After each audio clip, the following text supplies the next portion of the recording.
はい、エクスターさんから今回は L8 Pro という充電器を送ってきていただきました。なんで、早速このね、充電器を開封していこうと思うんですけれど、その前に一つ、ちょっとお知らせがありまして、この度エクスターさんが、この20周年ということで、プレゼント企画を用意してくださりました。で、このプレゼント企画がね、この充電器を1名様にね、送らせていただくという企画になります。詳しくはね、概要欄の方へ、載せておきますので、今回ね、無料でこれが手に入るチャンスとなりますので、よければそちらもご覧ください。それではね、早速ちょっと開封してみようと思います。充電器。これ C2C だね。C2C のケーブルが一つ入ってます。これ説明書なかったっけ？説明書ないわけね。これが説明書。ちゃんとね、日本語もついてるんで、これをね、本来ならきちんと読むんですけれど、もうざっとちょっと読みましたんで、このままいきます。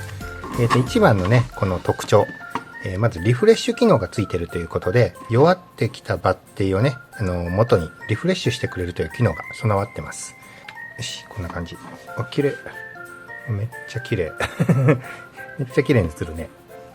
で、これ今 CHG って書いてあるかな。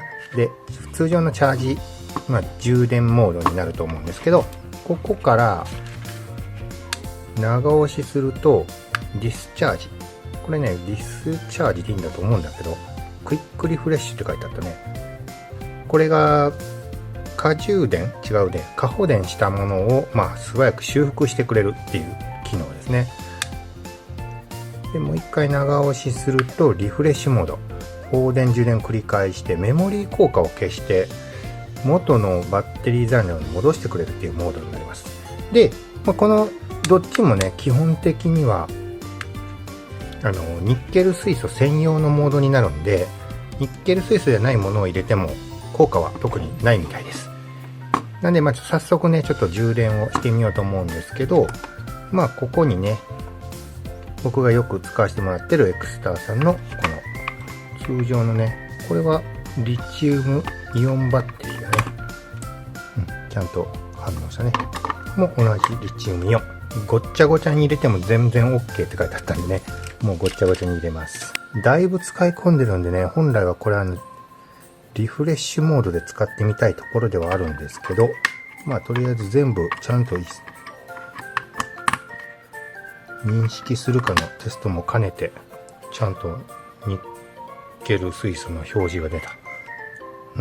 ちゃんとね、全部バッテリーの種類もちゃんと認識してくれました。これでね、ちょっとしばらく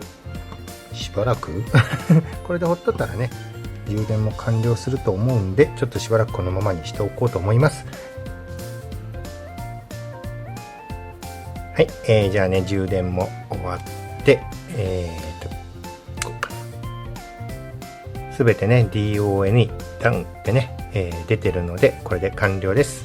で、このね、L8 のプロ、こちらをプレゼント企画として、してますので、また概要欄の方から詳しくは見てください。それでは最後までご視聴いただきありがとうございました。失礼いたします。